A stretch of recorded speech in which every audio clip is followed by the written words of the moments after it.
Talk Radio X and the Jiggy Jaguar Show. How are you doing this afternoon, my friend? I'm doing fine. How are you? Pretty good, actually. I was just chatting before we had you on the broadcast here. I was talking about this study that is out. Boomers and Gen Xers are less prepared for retirement than older generations. Jerry, break this down for me. Well, the Gen Xers who were born in their either 60s, 1960s, and 1980s. I think of them as a 40-year-old. During the recession, they lost half of their wealth, and if you project forward to retirement, they're gonna retire based on the projection at half of their pre-retirement income, which is way below that anybody would find acceptable. And the Gen Xers also increased their debt relative to the other older baby boomers, so they were really hurt in this Great Recession. The baby boomers not so much, and I think it relates primarily to the fact that baby boomers have a little more wealth in their savings accounts and a little less in their homes, and so they didn't get hit as hard by the major decrease in house prices. Now, is this basically something that can be countered? Can we? Is there like a light at the end of the tunnel on this thing, or are we all just pretty much screwed here? No, I think first, this study, like any study, ends at a certain point in time, which is the end of 2010. Yeah. And even since then, the stock market is up around a third.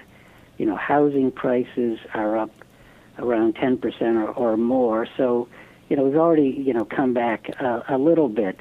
And the other thing is when we run our models for these Gen Xers, and again, we're doing a retirement planning model, we find that if people, adopt a consistent savings strategy, that they can do okay. And I think their models that were run here don't assume any change in behavior, and I think a change in behavior, and that's why the study is worthwhile, is required for those Gen Xers to have a chance. We've got a tremendous guest with us today talking about Generation X is faring poorly during the recession. A new study is out everywhere talking about this. One of the key findings on this is early boomers born between 1946 and 1955 were approaching retirement in better financial shape than the cohorts that came before them, benefiting from both the dot-com boom and the housing bubble. Early boomers in their 50s and 60s had higher overall wealth, financial net worth, and home equity than Depression babies. Break this down for me. This is an interesting key fact here. Yeah, I think we go back starting with the greatest generation who is already retired. And they retired with Social Security and a pension and probably, a less expenses in retirement. Then we get to the early boomers who are beginning to retire right now. Some had pensions, and again, some had some of the characteristics of their parents. And then we go to the early boomers, which are people I guess I consider in their 50s. They don't likely have a pension. They're going to rely on savings. They started getting ahead of themselves potentially in housing, and then you go all the way to the Gen Xers who have no pension, rely totally on their personal savings, and they were able to buy houses with very little down and got themselves deep into debt. So we've seen a progression from the greatest generation to the Gen Xers. We've got a tremendous guest with us today talking about this new study that is out there, talking about the boomers and the Gen Xers are less prepared for retirement than the older generation. Another one of the key findings here is the picture of wealth, accumulation, and savings for Americans born after 1955 was more mixed. Break this down for me.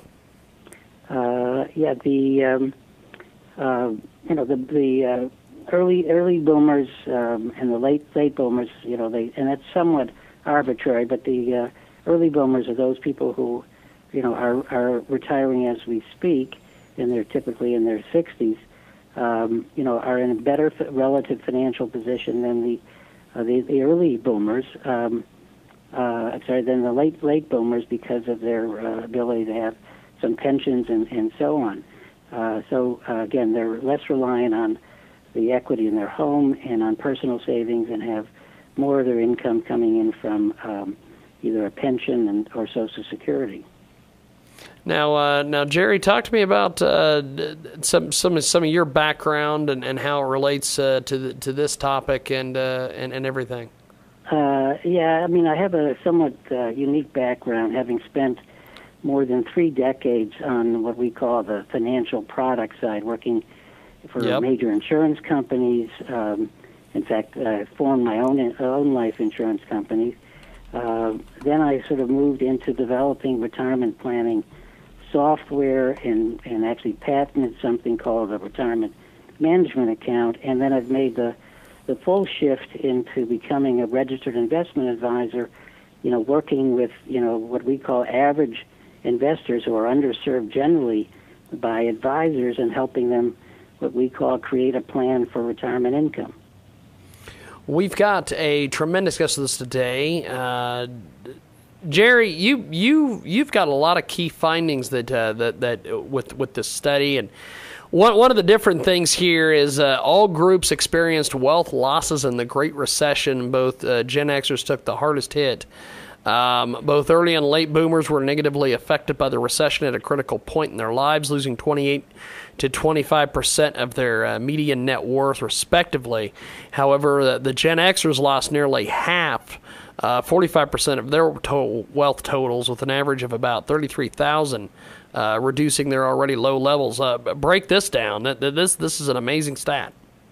Yeah, the study ends in 2010, and the market had come back, but the market was still down, and also housing prices had not recovered at that point in time, and the Gen Xers had a significant part of the wealth in any equity in their house, so they got hit much harder than the baby boomers who had some of their wealth in retirement savings, 401k plans, and other savings arrangements.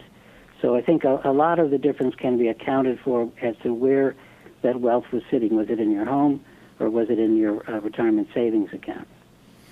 We've got a tremendous guest with us today talking about this new study that's out there. Replacement rate analysis shows that the youngest cohorts will not have enough assets for a secure retirement. This is stunning to me. Yeah, the retirement placement ratio, I think, to be honest, it's the right way to look at retirement. People talk about savings in terms of what is the number you should have at 65. But I think the more important question is how much of the pre-retirement income can you replace when you retire? Yeah. And this study shows that Gen Xers can replace only about 50%, while the baby boomers can replace in excess of 70 or 80%.